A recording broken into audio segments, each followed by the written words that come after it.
आज काय झालं मैत्रिणींनो, मला आज एका घरी हळदी कुंकवाला जायचं होतं. तर हृदयाला थोडा दुपारून ताप चढला होता. तर हृदया म्हटलं जाणं होते की नाही, कारण हृदयाला ताप होता. तर मी औषध दिलं, टेम्परेचर घेतलं, तिचं टेम्परेचर घेऊन 99च्या वर मला ताप दिसला. तर मी तिला औषध दिलं, तर तिचं अर्ध्या तासात अंग तिचं थंड पडलं, म्हणजे तिचा ताप उतरला. Hello and welcome back. स्वागत आहे तुमचं माझ्या यूट्यूब चॅनलमध्ये, ज्याचं नाव आहे हृदाज मॉम लाईफस्टाईल. तर हृदयाचा ताप उतरला आहे, म्हटलं चला जाऊन येऊया, हृदयाला पण फ्रेश वाटेल. घरातला राहून ती पण चिडचिड होते आणि मी पण जास्त टेन्शन घेते. तिला ताप वगैरे आला, ती अशी नाराज दिसली तर मग तिकडून आल्यावर थोडा उशीर झालं. काय होते मैत्रिणींनो, आपण एवढ्या दिवसांनी भेटतो, सगळ्या जणी जमतो, तर छान एवढी मजा येते आणि असं वाटत नाही तिथून यावंसं घरी, आणि खूप आपण एन्जॉय करतो. तर तसाच तिथे पण वेळ झाला. नाश्ता वगैरे आम्ही सगळं तिथेच केला. माझं तर पोट भरलं होतं. पोटभर नाश्ता त्या ताईंनी केला होता. छान मसाले भात, कढी, कचोरी आणि तिळाची एक वडी होती. आणि माझं पोट भरलं, पण हृदयाने काहीच खाल्लं नाही तापामुळे. मी घरी म्हटलं आजचा स्वयंपाक फक्त हृदयाच्या पप्पांचा करायचा आहे. रोज रोज खिचडी त्यांना पण पाहिजे नाही, तशी त्यांना खिचडी आवडतच नाही. त्यांना भाजी पोळी किंवा दाल फ्राय पण दिली ना, तर दाल फ्राय पोळ्या त्यांना खूप आवडते. भात पाहिजेच असा नाही, भात खूप कमी आवडतो त्यांना. तर म्हटलं जाऊ द्या, दाल फ्रायचा कुकर लावून घेते. वरण भात हृदया खाईल आणि पोळ्या तिच्या पप्पांसाठी मी करून घेते.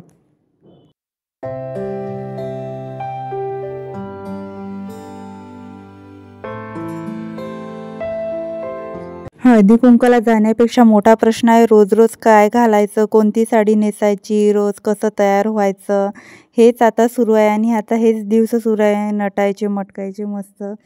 पण घरातलं पण थोडं टेन्शन राहतेच. मुलांचं वेळेत झालं पाहिजे, जेवायचं झालं पाहिजे.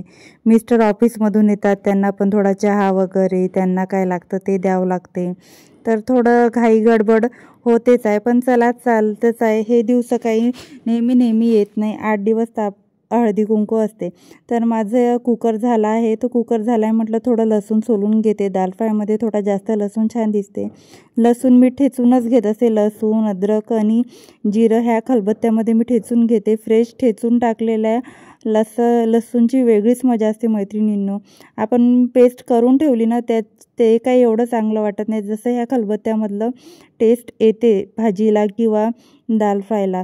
थोडं जाडसरच छान वाटते दाल फ्रायमध्ये. तर मी लसूण माझा कुटून झाला. लगेच म्हटलं टमाटर वगैरे चिरून घेऊया आणि कांदा वगैरे जे काही मला दाल फ्रायला लागणार आहे ते वगैरे आपण चिरून घेऊया. आणि मला आज थोडं लेट झालं. हृदया लेट उठली झोपून. ती लेट झोपली, 2 वाजता झोपली, तर ती 5 वाजता झोपून उठली. आणि त्या ताईंनी सांगितलं होतं की 4 वाजता हळदी कुंकाला या. मग मी म्हटलं अरे आपण खूप लेट झालो आहे. आणि हृदयाला पण थोडं आवरून दिलं. तिची आज तापामुळे अंघोळ नव्हती केली, तर तिला थोडंसं गरम पाणी करून तिचं अंग वगैरे पुसलं. परत तिचं टेम्परेचर होतं, तर तिला घाम वगैरे आला होता, तर थोडं पुसलं तिला थोडं कोमट पाण्याने. मग तिचं झाल्यानंतर मग मला माझी तयारी करायला वेळ नव्हते, कारण ऑलरेडी 6 वाजले होते आणि एवढ्या उशिरा जायला चांगलं वाटत नाही. म्हणून मी ड्रेसच घातला आज आणि ड्रेस घालूनच गेली त्या ताईंकडे. त्या ताईंना पण मी सकाळीच सांगितलं होतं. त्या ताई सकाळी आल्या होत्या सांगायला हळदी कुंकाचं, तर हृदयाला बरं नाही म्हणून. तर त्या म्हणत होत्या हो सगळीकडेच सुरू आहे, काळजी घे हृदयाची.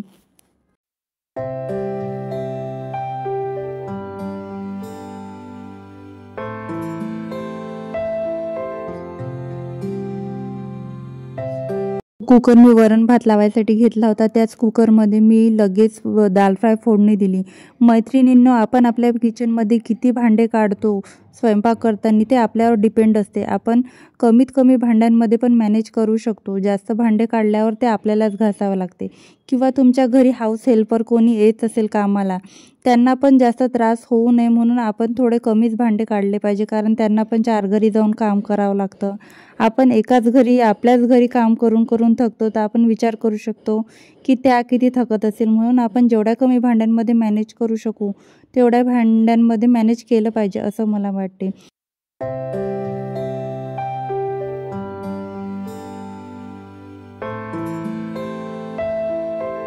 दाल फ्रायला उकळी येतपर्यंत म्हटलं ह्या भाज्या आहेत त्या निवडून घेऊया, काय काय आहे ते बघूया. तर भाजीमध्ये हृदयाच्या पप्पांनी भेंडी आणली होती आणि पालक आणली होती. तर भेंडी काय करत असते, मी जेव्हा आणली तेव्हा धुवून ठेवते आणि लगेच ते टोपलीमध्ये काढून ठेवते, म्हणजे ती सोकून जाते, त्याचं पाणी निघून जाते आणि भेंडी बनवायच्या वेळेस भेंडी चिकट होत नाही पाणी पूर्ण निघून गेल्यामुळे.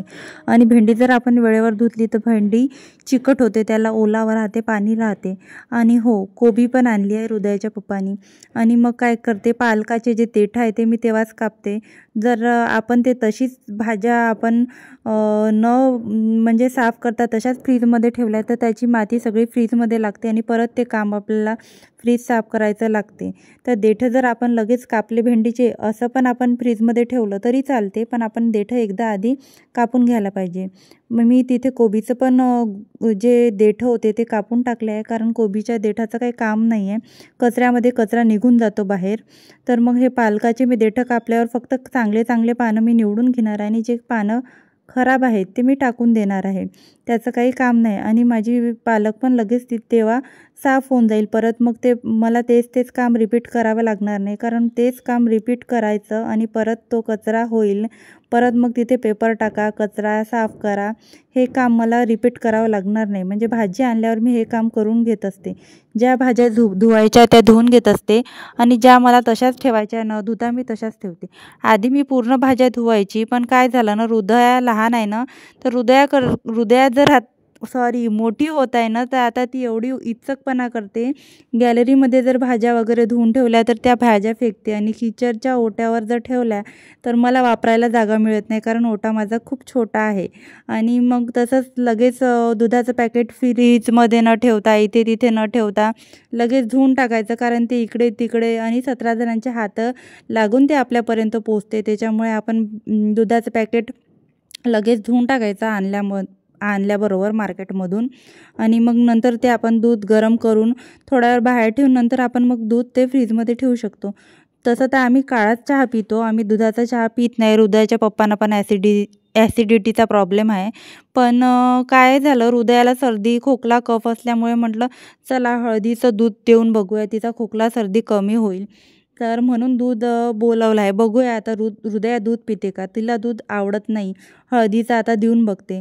टिपते एवढं दूध उकळते आहे तोपर्यंत मी हृदयाच्या पप्पांचा टिफिन घेतला. बघते म्हटलं याच्यामध्ये काही उरलेलं खरकटं वगैरे आहे का. खरकटं वगैरे असेल तर ते पण मी लगेच फेकून देते. इथचं जर जे पण खरकटं आहे हे ते मी लगे फेकून दिल्यावर मग मला जास्त ताण राहत नाही की परत ते जमा करा आणि परत ते बाहेर जाऊन फेका. 17 वेळा गॅलरीमध्ये जायची मला गरज पडत नाही. नंतर मग फायनल जेव्हा जेवण आमचे होते तेव्हा मग मी एकदाचं ते खरकटं परत बाहेर नेऊन टाकते. हृदयाची वाफ घेणं सुरू होती. हृदयाला काही वाफ घ्यायची नव्हतीच. तिला वाफारायची मशीन सुरू केल्याबरोबरच तिला भीती वाटते आणि ती उठून पळते. तरी तिच्या पप्पांचा एक प्रयत्न होता तिला वाफ द्यायचा. तर म्हटलं ती काही वाफ घेत नाही आहे, तुम्ही जेवण करून घ्या, आधीच लेट झालो आहे आपण. तर म्हटलं त्यांना जेवायला देऊन देते, कारण हृदयाला पण मला थोडंसं जेवायला द्यायचं होतं. हृदया पण थोडी उपाशीच होती.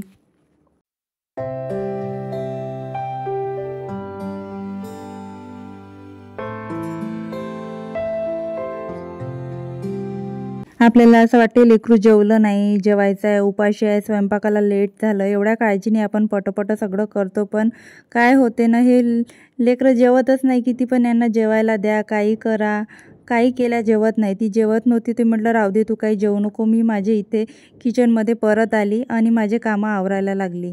किचनमध्ये पण थोडा जास्तच पसारा पडला होता. आणि मग म्हटलं हृदयाच्या पप्पांना, तुमचं जेवण झाल्यावर तुम्ही हृदयाला थोडंफार चारून द्या. ती माझ्यापेक्षा तिच्या पापाची परी म्हटलं तरी चालेल. ती तिच्या पप्पाची परी आहे, तिच्या पप्पाचंच ऐकते. तिच्या पप्पांनीच जे दिलं ते खाईल, तिच्या पप्पाजवळच राहते. तिचे पप्पा आल्यावर मला कशाचं टेन्शन नसते. दिवसभर थोडं असते तिचं माझ्या मागे, पण ती पप्पांजवळ खूप छान राहते माझ्यापेक्षा. तिचे पप्पा तिला खूप चांगले बघतात. तिचं असं झालं आहे की तिचे पप्पा तिचं हट्ट पुरवतात आणि मी तिचे हट्ट पुरवत नाही. आणि ती उगीच्या गोष्टींचे दिवसभर हट्ट करत राहते. तर मी तिला कसे तिचे हट्ट पुरवणार आहे. थोडीशी रडली तर मी रडू देते, पण तिचे मी विनाकारांचे हट्ट पूर्ण करत नाही. म्हणून पण ती तिला असं वाटते की पप्पाच चांगले आहे, मम्मा आपले हट्ट पूर्ण करत नाही, मम्मा आपल्याला रागवते. मग किचनमध्ये आली, किचनमध्ये पण भांडे वगैरे पडले होते, टिफिन हे ते. आणि हे भांडे मला घासावंच लागतात रात्री, नाही तर मला सकाळी भांडे राहत नाही. भांडे कमी असल्यामुळे एवढ्या भांड्यांमध्ये ॲडजस्ट करा. आणि टिफिन वगैरे आपण हे सगळं रात्रीच घासून ठेवले भांडे तर सकाळपर्यंत छान सुकून जातात. हे भांडे घासल्याबरोबर मी गॅलरीमध्ये नेऊन ठेवते.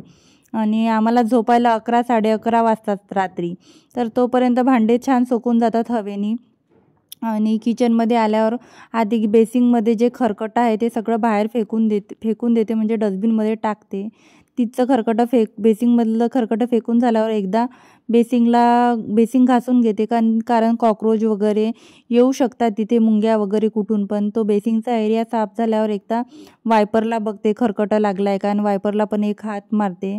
आणि हे जे माझं सॉफ्ट स्क्रबर आहे तर याने भांडे पण छान निघतात. आणि रात्रीच्या टाईमचे भांडे याने घासते मी, कारण रात्रीच्या टायमाला हृदयाच्या पप्पाचा टिफिन असतं, त्या टिफिनला स्क्रॅचेस पडू नये म्हणून याने मी घासते.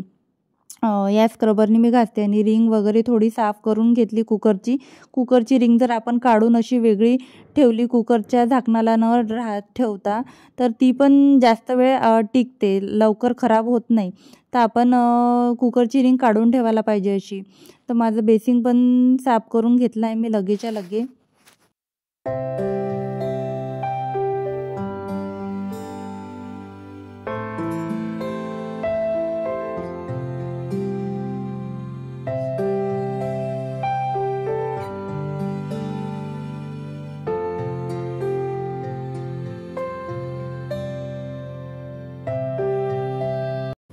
तेव्हा आपण कामं केले ना तर आपल्याला सकाळी उठून काही एवढा जास्त राडा आपल्या किचनमध्ये दिसत नाही, आणि जास्त घाण पण दिसत नाही, आणि मेन म्हणजे कॉक्रोच पण आपल्या किचनमध्ये येत नाही. तर मी सकाळी एकदा क्लिनिंग करतच असते, पूर्ण डीप क्लिनिंग, पण रात्री पण ओटा वगैरे पुसून घेते. तर काय झालं, हृदयाला सर्दी असल्यामुळे मग म्हटलं दूध करूया हळदीचं. तर हळदीचं दूध करायसाठी घेतलं तर हृदयाची एवढी गडबड सुरू होती की कधी दूध तिला प्यायला मिळते असं, तर ती पीत नाही, नुसती खेळ करते आणि सांडवून टाकते सगळं. पण तिला पाहिजे असते, सगळं तिला पाहिजे असते. ती कप उचलून घेऊन गेली. तिला मी दूध देऊन दिलं तिच्या पप्पांजवळ. म्हटलं हिला पाजा दूध. आणि जे दुधाचे भांडे होते ते मी घासून टाकले लगेच, आणि बाहेर मी भांड्याच्या टोपल्यामध्ये नेऊन ठेवले, आणि बेसिंग पण एकदा धुवून टाकलं.